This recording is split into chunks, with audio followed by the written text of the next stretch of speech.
आज मैं यहाँ पर आपको त्रुटियों का संयोजन पढ़ा रहा हूँ। आपने पिछली बार यथार्थता, परिशुद्धता और भौतिक राशियों में त्रुटि के बारे में पढ़ा था। विभिन्न प्रकार की त्रुटियाँ पढ़ी थी। आज जो है त्रुटियों का संयोजन पढ़ेंगे कि अगर हम किसी भौतिक राशि की त्रुटि निकाल रहे हैं, अब वो भौतिक राशि अन्य राशियों पर डिपेंड कर रही है। जैसे माना ये है एक भौतिक राशि आर प्रतिरोध है, तो हमने छोटी क्लासों में 10 में पढ़ा था कि R बराबर R1 प्लस R2 का श्रेणी क्रम में हो, तो यानी ये प्रतिरोध जो है ये अन्य दो प्रतिरोधों के योग के बराबर हो रहा है। तो यानी ये प्रतिरोध इन प्रतिरोधों के योग से निकल रहा है। ऐसे ही जैसे यहाँ पर हमने उसमें पढ़ा था श्रेणी समांतर क्रम संयोजन में 1/R, ये 1/R equal to 1/R1 plus 1/R2 कि जब प्रतिरोधों को समांतर क्रम में जोड़ते हैं तो उसमें इस R का मान R1 R2 से कैसे निकलेगा? इस सूत्र से निकलेगा। समांतर क्रम में तुल्य प्रतिरोध का मान, तो तब इसको हल करके क्या आया था? R बराबर R1 R2 upon R1 plus R2, यानी तुल्य प्रतिरोध R कैसे निकलेगा?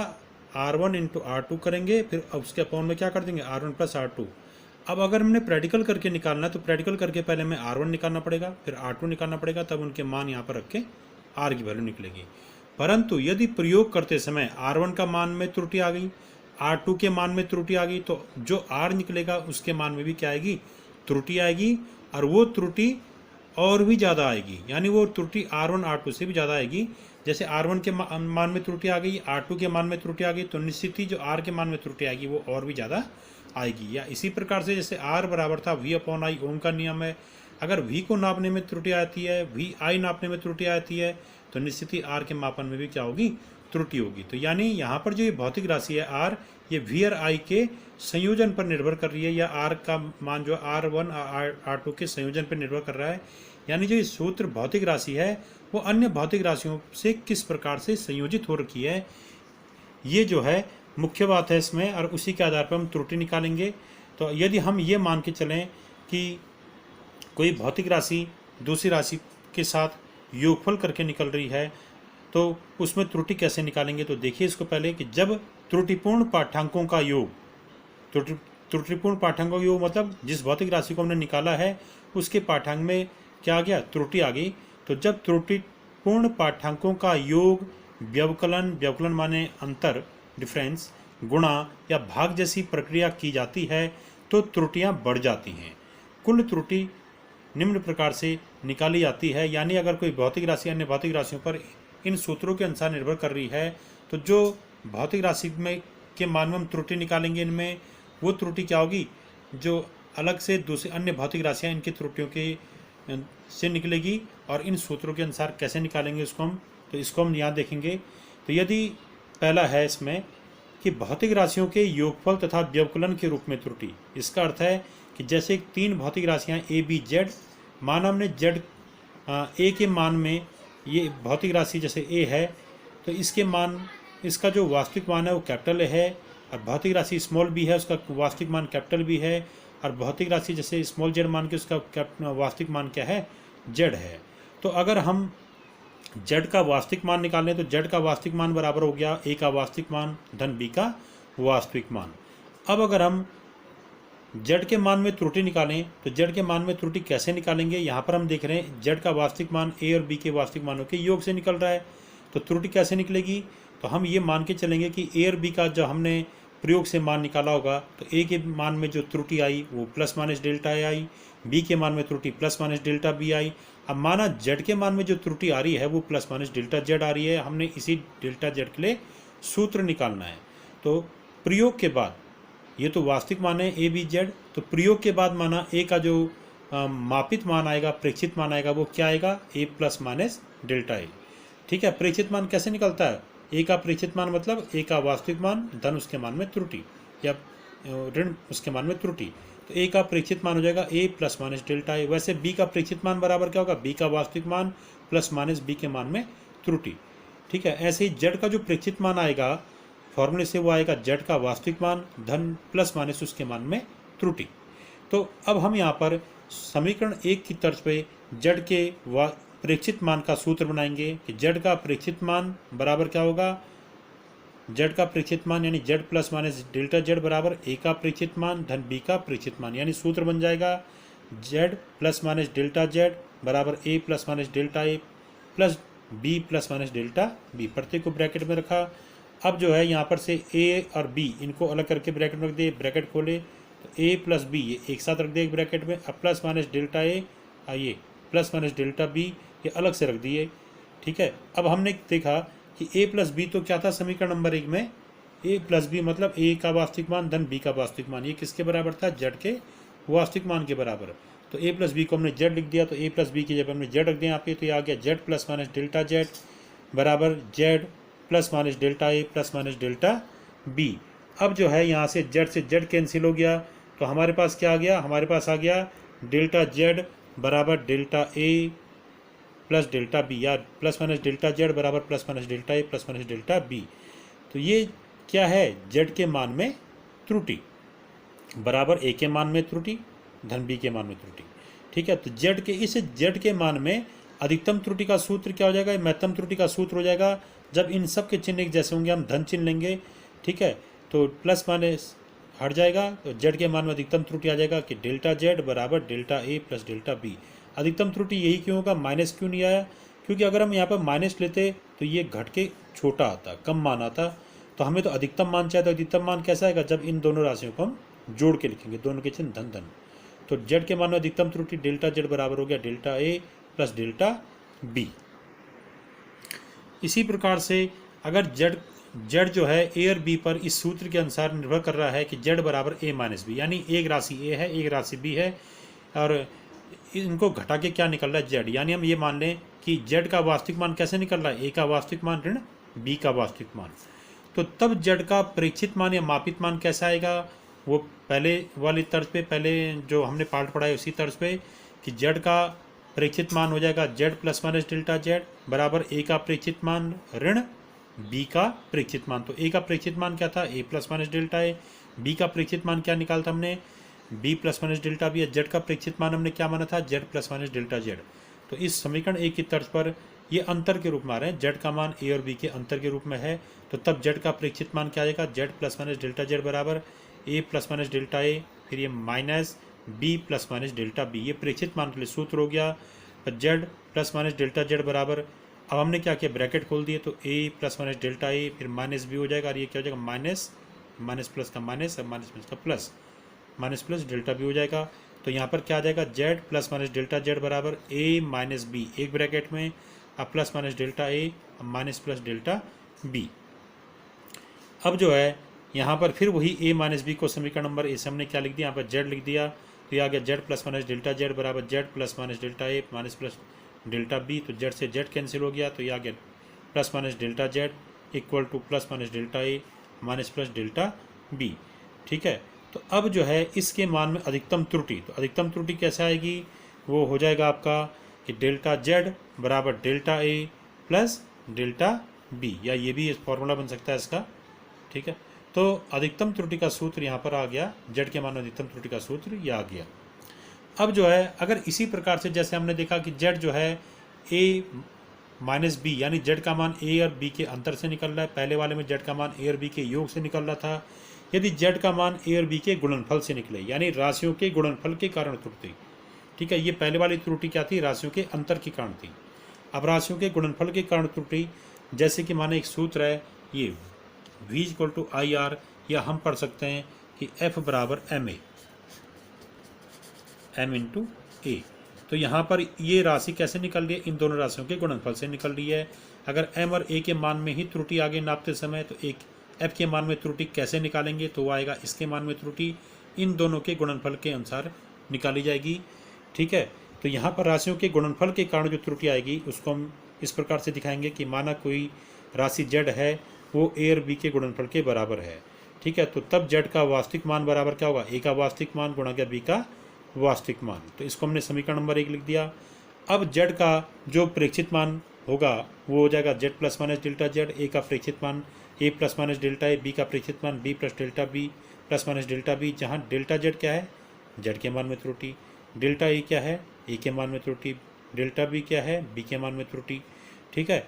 तो तब जेड का प्रेक्षित मान कैसे निकालेंगे? तो जेड का प्रेक्षित मान बराबर हो जाएगा, प्रेक्षित मान का मतलब जेड का वास्तविक मान धन इसके मान में त्रुटि या ऋण इसके मान में त्रुटि।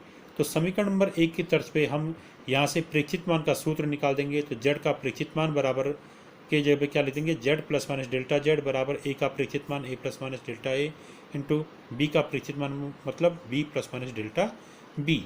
तो प्रेक्षित मान मतलब प्रयोग के बाद निकला हुआ जो मान होगा। तो जेड इसमें से, इस ब्रैकेट में से हमने जेड जो है कॉमन ले लिया। तो यहाँ पर जेड कॉमन लेने पे यहाँ पर आ गया आपका 1 plus minus delta Z upon Z. ठीक है, तो ये आ गया Z into 1 plus minus delta Z upon Z. ठीक है, इस ब्रैकेट से जेड कॉमन लिया बराबर, यहाँ से भी ए कॉमन ले लीजिए तो ए कॉमन आ गया। तो यहाँ से क्या आएगा 1 plus minus delta A upon ए, फिर इंटू यहाँ से बी कॉमन ले लिया तो यहाँ से आ जाएगा 1 plus minus delta B upon B. अगर आप इन ए को अंदर गुणा करें, बी को अंदर गुणा करें तो ये पहले वाले टर्म आ जाएंगे, जेड को अंदर गुणा करेंगे तो ये वाला टर्म आ जाएगा। ठीक है, तो ये कॉमन ले लिया, यहाँ से जेड कॉमन लिया इस ब्रैकेट से, यहाँ से ए कॉमन लिया, यहाँ से बी कॉमन लिया हमने। तो अब देखिए ये क्या है, यहाँ पर हमने क्या क्या लाइन में Z into 1 plus minus delta Z upon Z. ठीक है, और यहाँ से आ गया आपका ये इंटू हो रहे हैं तो ए और बी को इंटू करके एक साथ लिखा, बाकी दोनों ब्रैकेट अलग से इंटू करके लिखे।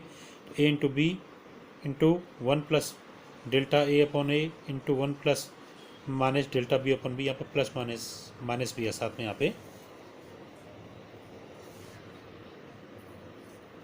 ये हो गया Z into 1 plus minus delta Z upon Z बराबर A into B 1 plus minus delta A upon A into 1 plus minus delta B upon B. अब जो है इसके बाद जो हमारा अगला पार्ट होगा वो हम कैसे निकालेंगे, देखिए इसमें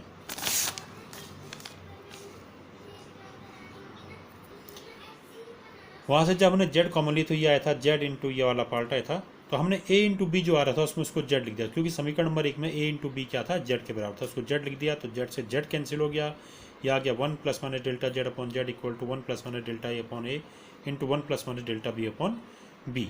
अब ये देखिए ये क्या चीज़ है, तो 1 plus minus delta Z upon Z बराबर, अब इस ब्रैकेट को मैं मल्टीप्लाई कर रहा हूँ तो देखिए पहले इससे मैंने इसको मल्टीप्लाई किया तो 1 से 1 मल्टीप्लाई करके 1 आ गया, 1 से डेल्टा ए अपॉन ए को मल्टीप्लाई करके ये आ गया। अब फिर इससे मल्टीप्लाई कर रहा हूँ तो डेल्टा बी अपॉन बी से 1 को मल्टीप्लाई करके डेल्टा बी अपॉन बी आ गया, फिर डेल्टा बी से इसको मल्टीप्लाई करके क्या आ गया, delta A upon A into delta B upon B, ये आ गया। ठीक है, अब यहाँ पर हम एक यहाँ पर केस लेंगे, क्योंकि ये जो डेल्टा ए डेल्टा बी हैं ये ए और बी के मान में क्या है, त्रुटियाँ हैं। त्रुटियाँ जो हैं बहुत सूक्ष्म होती हैं। ठीक है, ये वास्तविक मान की तुलना में जो त्रुटियों के मान आते हैं वो बहुत कम आते हैं। ठीक है, तो डेल्टा ए डेल्टा बी या डेल्टा जेड के मान बहुत सूक्ष्म होंगे। ठीक है, तो यहाँ पर डेल्टा ए और डेल्टा बी बहुत छोटे हैं, इसलिए इनका जो गुणनफल होगा डेल्टा ए डेल्टा बी का गुणनफल वो बहुत छोटा होगा। क्यों, मैं यहाँ पर इसको समझा रहा हूँ। जैसे डेल्टा ए इक्वल टू माना 0.01 है और डेल्टा बी इक्वल टू 0.0 माना 2 है सपोज, तो delta A into delta B ये कितना आ जाएगा, इनको गुणा कीजिए तो इनको गुणा करने पर आ रहा है 0.002 2 हो जाएगा। ठीक है ना, तो ये इतना, यानी डेल्टा ए गुणा गया डेल्टा बी का मान जो आया 0.0002, ये डेल्टा ए से भी कम आया और डेल्टा बी से भी कम आया। तो अर्थात delta A into delta B, delta A delta B का जो गुणनफल होगा डेल्टा ए डेल्टा बी की तुलना में और भी छोटा हो जाएगा, हो गया ना, और छोटा। ठीक है, तो यानी हम delta A into delta B को क्या कर सकते हैं, उपेक्षणीय मान सकते हैं, नगण्य मान सकते हैं, किसकी तुलना में, डेल्टा ए डेल्टा बी के मानों की तुलना में। ठीक है, पर कब होगा ऐसा, जबकि डेल्टा ए डेल्टा बी के मान क्या हों, बहुत सूक्ष्म हो। तो डेल्टा ए डेल्टा बी का मान बहुत सूक्ष्म होने पर क्या हो जाएगा, इनका गुणनफल बहुत छोटा होगा और इसको हम उपेक्षित मान सकते हैं। तब ये आ जाएगा, ये वाला term delta A into delta B को हम क्या कर सकते हैं, छोड़ सकते हैं इन डेल्टा ए डेल्टा बी की तुलना में।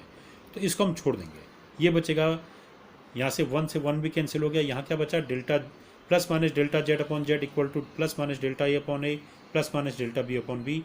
ये पार्ट नगण्य हो गया और ये 1 से 1 कैंसिल हो गया। ठीक है, अब यहाँ पर क्या बचा, ये बचा ये सूत्र। तो ये क्या चीज़ है, ये जो है यहाँ पे डेल्टा जेड अपॉन जेड, इसे हमने कहीं पढ़ा है। डेल्टा जेड क्या है, जेड के मान में त्रुटि या निरपेक्ष त्रुटि बटे जेड मतलब वास्तविक मान। तो निरपेक्ष त्रुटि और वास्तविक मान का जो अनुपात होता है वो कहलाता है क्या, भिन्नात्मक त्रुटि। तो ये किसके मान में भिन्नात्मक त्रुटि होगी, जेड के मान में भिन्नात्मक त्रुटि। तो डेल्टा जेड अपॉन जेड क्या कहलाएगा, जेड के मान में भिन्नात्मक या आपेक्षिक त्रुटि। डेल्टा ए अपॉन ए क्या है, ये डेल्टा ए मतलब ए का निरपेक्ष त्रुटि और ए मतलब ए का वास्तविक मान। तो निरपेक्ष त्रुटि या त्रुटि बटे, जब त्रुटि में वास्तविक मान का भाग दिया था तो क्या निकलता है, ये हो गया आपेक्षिक त्रुटि या भिन्नात्मक त्रुटि। तो ये ए के मान में आपेक्षिक त्रुटि है, ये बी के मान में आपेक्षिक त्रुटि है, ये जेड के मान में आपेक्षिक त्रुटि है। तो यहाँ से आ गया कि यदि हमारे पास जो फॉर्मूला था वो क्या था कि जेड बराबर यदि ए इंटू बी हो, यदि जेड का मान ए और बी के गुणनफल पर डिपेंड कर रहा हो, तो जेड के मान में जो आपेक्षिक त्रुटि होगी यानी डेल्टा जेड अपॉन जेड, ये किसके बराबर होगी, ये होगी delta A upon A plus minus delta B upon B. यानी ये आ जाएगा जेड के मान में अपेक्षित त्रुटि बराबर ए के मान में अपेक्षित त्रुटि प्लस बी के मान में अपेक्षित त्रुटि, प्लस माइनस साथ मिलेंगे। अब यदि जेड के मापन में, अब इस सूत्र से यदि हमें क्या निकालना पड़े, जेड के मान में अधिकतम अपेक्षित त्रुटि। अधिकतम का मतलब है जैसे यहाँ पर न्यूनतम भी आ सकता है या कम भी आ सकता है। जैसे जेड के मान में अपेक्षित त्रुटि में हमने इसका चिन्ह लिया प्लस, इसका चिन्ह लिया माइनस, तो ये जो अपेक्षित त्रुटि का अंतर आ जाएगा, इससे थोड़ा कम आएगी अपेक्षित त्रुटि। या ये लिया माइनस है, ये ले लिया प्लस, तब भी कम आएगी अपेक्षित त्रुटि, घट रहे हैं। परंतु अगर हम दोनों के चिन्ह प्लस टू प्लस ले लें तो ये वाली अपेक्षित त्रुटि, ये वाली अपेक्षित त्रुटि जुड़ जाएगी और जुड़ के और भी अधिक अपेक्षित त्रुटि आएगी। तो जेड के मान वो होगी अधिकतम अपेक्षित त्रुटि। तो जेड के मान में अधिकतम अपेक्षित त्रुटि वो आएगा delta Z upon Z, maximum से दर्शाया जाएगा। तो जेड के मान में अधिकतम अपेक्षित त्रुटि या भिन्नात्मक त्रुटि बराबर हो जाएगा delta A upon A plus delta B upon B. यानी जब भी हमको अधिकतम या महत्तम भिन्नात्मक त्रुटि निकालनी होगी जेड के मान में, तो वो कैसे निकलेगी, वो निकलेगी ए के मान में भिन्नात्मक त्रुटि धन बी के मान में भिन्नात्मक त्रुटि। यानी तब यहाँ बीच में कहीं माइनस नहीं आएगा, अधिकतम के लिए इनके चिन्ह प्लस होंगे। ठीक है, तो जेड के मान में अधिकतम भिन्नात्मक या अपेक्षित त्रुटि बराबर ए के मान में अधिकतम अपेक्षित त्रुटि धन बी के मान में अधिकतम अपेक्षित त्रुटि। अपेक्षित त्रुटि को भिन्नात्मक त्रुटि भी कहते हैं। इसके बाद जो है राशियों के भागफल में त्रुटि। हो सकता है कोई राशि जेड जो है ए और बी के विभाजन से प्राप्त हो रही हो, यानी राशि ए में राशि बी का से जब भाग दिया तो राशि जेड प्राप्त होती है। जैसे हमने ओम के नियम में ये पढ़ा था हमने कि आर बराबर वी अपॉन आई, जब वी में आई से डिवाइड कर रहे हैं तो आर आ रहा है, तो वैसे यहाँ पर आर के पे क्या ले लें जेड, और ये हो गया ए, ये हो गया बी। तो यहाँ पर भी हम यही कर रहे हैं कि माना एक राशि स्मॉल ए स्मॉल बी स्मॉल जेड है, तो स्मॉल जेड बराबर हम स्मॉल ए अपॉन स्मॉल बी मान सकते हैं। तो जो है जेड क्या है वो स्मॉल जेड राशि का वास्तविक मान है, स्मॉल ए ये कैपिटल ए क्या है स्मॉल ए राशि का वास्तविक मान है, कैपिटल बी क्या है वो स्मॉल बी राशि का वास्तविक मान है। तो जेड का वास्तविक मान बराबर क्या हो जाएगा, यहाँ पे ए का वास्तविक मान बट्टे बी का वास्तविक मान। कब, जब राशि जेड भागफल से निकल, यानी ए और बी, ए में बी के भागफल से निकल रही है। ठीक है, तो ये जेड का वास्तविक मान बराबर आ गया ए का वास्तविक मान बट्टे बी का वास्तविक मान। इसको हमने समीकरण नंबर 1 लिख दिया। तो तब यहाँ पर जेड के मान में अपेक्षित त्रुटि का सूत्र मैं डायरेक्ट बता रहा हूँ, क्योंकि यहाँ पर एक द्विपद प्रमेय लगती है, या हम इसको कैलकुलस के द्वारा भी निकाल सकते हैं। तो यहाँ पर हम उस गणित को, मैथमेटिक्स का उपयोग नहीं कर रहा हूँ, शॉर्ट में बता रहे हैं। यहाँ पे याद करना आसान भी है, क्योंकि आप गुणनफल वाला आप देख चुके हैं कि राशियों के गुणनफल के कारण जो त्रुटि आती है वो इस प्रकार से आती है। ठीक है, तो राशियों के भागफल के कारण जो त्रुटि आएगी वो क्या आएगी, तो भागफल में क्या था, जेड का वास्तविक मान बराबर ए का वास्तविक मान बटे बी का वास्तविक मान। ठीक है, तो जेड के मान में अपेक्षित त्रुटि आएगा सीधा, तो जेड के मान में अपेक्षित त्रुटि बराबर होगा ए के मान में अपेक्षित त्रुटि धन बी के मान में अपेक्षित त्रुटि। ठीक है, अधिकतम अपेक्षित त्रुटि है, तो जेड के मान में अधिकतम अपेक्षित त्रुटि बराबर ए के मान में अधिकतम अपेक्षित त्रुटि धन बी के मान में अधिकतम अपेक्षित त्रुटि। ठीक है, जब जेड का मान ए अपॉन बी से निकल रहा है। परंतु अगर जेड के मान में केवल त्रुटि निकालनी है आपने कि जेड के मान में आपेक्षिक त्रुटि, ये कौन सी त्रुटि थी, अधिकतम त्रुटि, अधिकतम त्रुटि। ठीक है, परंतु अगर जेड के मान में हमने केवल अपेक्षित त्रुटि निकालना, अधिकतम नहीं निकालना, तो तब ये सूत्र हो जाएगा डेल्टा जेड अपॉन जेड। तभी आ जाएगा ऐसा, जब जेड के मान में केवल अपेक्षित त्रुटि निकालना है तब ये सूत्र बन जाएगा delta Z upon Z equal to delta A upon A minus delta B upon B. कब आएगा ये सूत्र? जब जेड का मान ए अपॉन बी से प्राप्त हो रहा हो। जब जेड का मान किससे आ रहा हो? ए बटे बी से आ रहा हो, तो तब जेड के मान में जो आपेक्षिक त्रुटि होगी वो कैसे आएगी? डेल्टा जेड अपॉन जेड बराबर delta A upon A minus delta B upon B. इस टाइम जो बी के मान में आपेक्षिक त्रुटि है उसका चिन्ह ऋण आ जाएगा। कब? जब ये ए बटे, यानी जो हर में होगा उसका चिन्ह क्या आना है? उसके मान में आपेक्षिक त्रुटि का चिन्ह ऋण। जो अंश में होना है उसके मान में आपेक्षिक त्रुटि का चिन्ह धन। ये ध्यान रखना है इसमें कि जब भी जेड का मान ए अपॉन बी से आएगा तो जेड के मान में आपेक्षिक त्रुटि बराबर कैसा आएगा? जो अंश वाला पार्ट है उसके मान में आपेक्षिक त्रुटि वो धनात्मक रहेगी, ऋण जो हर में है उसके मान में आपेक्षिक त्रुटि। ठीक है ना? इस ढंग से इसको याद करें। ठीक है, इसका हम बाद में बताएंगे, जब द्विपद प्रमेय पढ़ा देंगे तब पढ़ाएंगे इसको। अब इसी प्रकार से घात लगी मापित राशियों में त्रुटि, यानी यदि हम कोई भौतिक राशि है जैसे जेड, इसका मान राशि ए राशि बी से किस प्रकार से संबंधित है कि जेड बराबर ए की घात बी, ए की घात पी बटे बी की घात क्यू। यानी जेड का मान ए की पावर पी अपॉन बी की पावर क्यू से निकल रहा है, तो यहाँ ए की घात आ गया, बी की कुछ घात आ गया। तो यानी जब घात लगी राशियों से कोई अन्य राशि निकाली जा रही है तो तब हम त्रुटि कैसे निकालते हैं? तो घात लगी मापित राशियों में त्रुटि कैसे निकलते हैं, तब जेड के मान में त्रुटि कैसे निकालेंगे? तो पहले इसका मतलब समझिए कि जेड का वास्तविक मान बराबर हो गया ए का वास्तविक मान उसकी घात पी बटे बी का वास्तविक मान उसकी घात क्यू। ठीक है, ये वास्तविक मान को दर्शा रहा है। तो यदि जेड का मान में त्रुटि क्या है? Plus minus delta Z. A के मान में त्रुटि क्या है? Plus minus delta A. B के मान में त्रुटि क्या मानती है? प्लस माइनस डेल्टा बी मानी थी। तो तब जो है जेड के मान में आपेक्षिक त्रुटि कैसे निकालेंगे? तो जेड के मान में आपेक्षिक त्रुटि निकालने का जो तरीका होगा वो क्या होगा? देखिए यहाँ पे इससे कि यहाँ पर जैसे आपने जेड बराबर क्या माना? ए की पावर पी बटे बी की पावर क्यू। तो जेड के मान में आपेक्षिक त्रुटि हो जाएगा डेल्टा जेड। यहाँ पर आपेक्षिक त्रुटि निकालना है, केवल त्रुटि नहीं निकालना है। जब ये घात या गुणा या इनके रूप में होगा तो जेड बराबर ए की पावर पी बटे बी की पावर क्यू के रूप में अगर कोई सूत्र है तो जेड के मान में आपेक्षिक त्रुटि बराबर होगा डेल्टा जेड अपॉन जेड, यानी जेड के मान में आपेक्षिक त्रुटि बराबर ये आ जाएगा। ये अंश वाले पार्ट को लिखिए, ये ए है, राशि ए है, तो राशि ए के मान में आपेक्षिक त्रुटि ये हो गया, और इसकी जो घात है वो यहाँ शुरू में गुणा में लिख दीजिए। ठीक है, यानी घात अंश की घात गुणा गया अंश के मान में अपेक्षित त्रुटि, ऋण हर की घात इंटू हर के मान में अपेक्षित त्रुटि, यानी यह आ जाएगा आपका डेल्टा बी बटे बी। तो ये क्या आ गया आपका? यदि जेड बराबर ए की पावर पी बटे बी की पावर क्यू है तो डेल्टा जेड अपॉन जेड, यानी जेड के मान में अपेक्षित त्रुटि बराबर क्या होगा? पी के मान में पी यानी अंश की घात into delta A upon A minus Q यानी हर की घात into delta B upon B, जहाँ डेल्टा ए अपॉन ए क्या है? अंश वाली राशि की अपेक्षित त्रुटि, डेल्टा बी अपॉन बी क्या है? हर वाली राशि में अपेक्षित त्रुटि। तो जो हर वाला उसके अपेक्षित त्रुटि का चिन्ह क्या आना है? नेगेटिव। जो अंश वाला उसकी अपेक्षित त्रुटि का चिन्ह क्या आना है? पॉजिटिव। ठीक है, ये केवल अपेक्षित त्रुटि का। परंतु यदि हम जेड के मान में अधिकतम अपेक्षित त्रुटि निकाल रहे हैं तो तब यहाँ पर ये माइनस हटके यहाँ पर क्या आ जाएगा? प्लस, क्योंकि अधिकतम जब आएगा कब? जब ये दोनों आपस में जुड़ेंगे।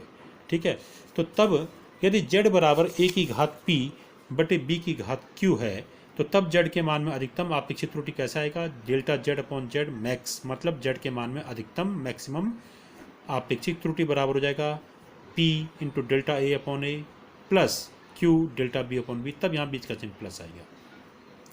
इसी प्रकार से अगर जैसे कोई दूसरा फॉर्मूला ले रहा हूँ मैं, जेड जो है 3-4 राशियों पे डिपेंड कर रहा है, ए बी सी डी पे डिपेंड कर रहा है।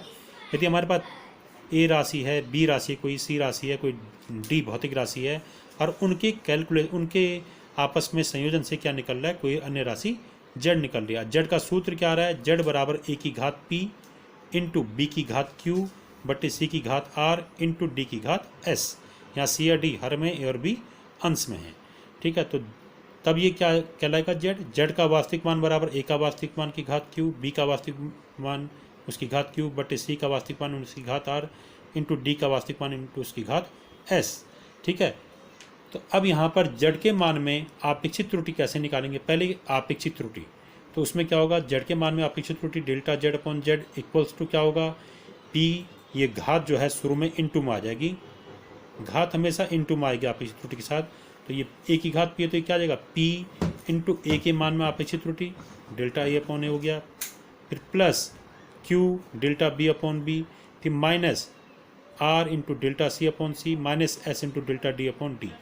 यहाँ पर प्लस में कौन रहेंगे, जो अंश वाले पार्ट हैं, माइनस में कौन रहेंगे, जो हर वाले पार्ट हैं। ठीक है, और लिखने का तरीका क्या होगा, जो घात है, जैसे ए की घात पी है तो क्या लिखेंगे, ये घात पी इंटू ए के मान में आपेक्षिक त्रुटि यानी डेल्टा ए अपॉन ए। फिर यहाँ ये भी अंश में है तो यहाँ पे क्या आएगा, धन आ जाएगा अंश वाले के लिए, फिर क्यू इंटू बी के मान में आपेक्षिक त्रुटि यानी डेल्टा बी अपॉन बी। फिर ये हर में तो यहाँ पर माइनस लिख देंगे, फिर इसकी घात लिख देंगे, फिर इसके मान में आपेक्षिक त्रुटि डेल्टा सी अपॉन सी। फिर ये भी हर में है तो यहाँ फिर माइनस आ जाएगा, फिर इसकी घात लिख देंगे, फिर इसके मान में आपेक्षिक त्रुटि डेल्टा डी अपॉन डी। ठीक है, तो अब यहाँ पर ये जेड के मान में आपेक्षिक त्रुटि का सूत्र हो गया, हर वालों के लिए नेगेटिव, अंश वालों के लिए के चिन्ह क्या है, पॉजिटिव। अब अगर हम इससे क्या निकालें, जेड के मान में, यानी इसी अगर जेड बराबर ए की पावर पी, बी की पावर क्यू और सी की पावर आर अपॉन, ये जेड बराबर ए की पावर पी, बी की पावर क्यू अपॉन सी की पावर आर, डी की पावर एस हो, तो तब जेड के मान में अधिकतम त्रुटि आपेक्षिक त्रुटि कैसे निकलेगी, तो जेड के मान में अधिकतम आपेक्षिक त्रुटि delta Z upon Z maximum बराबर हो जाएगा, पी आएगा, यही टर्म सब पॉजिटिव के साथ आएंगे कि P into delta A upon A plus Q delta B upon B plus R delta C upon C plus S into delta D upon D. ऋण चिन्ह यहाँ पर नहीं आएगा क्योंकि सब जब जोड़ेंगे तभी यहाँ पर अधिकतम त्रुटि आएगी। ठीक है, इनके वैसे डेरिवेशन जो है कैलकुलस और द्विपद प्रमेय के द्वारा होती है, वो अभी आपको बताया नहीं है, उसको हम अलग से जब पढ़ाएंगे तो उसमें तब इनको दोबारा से पढ़ा जाएगा। धन्यवाद।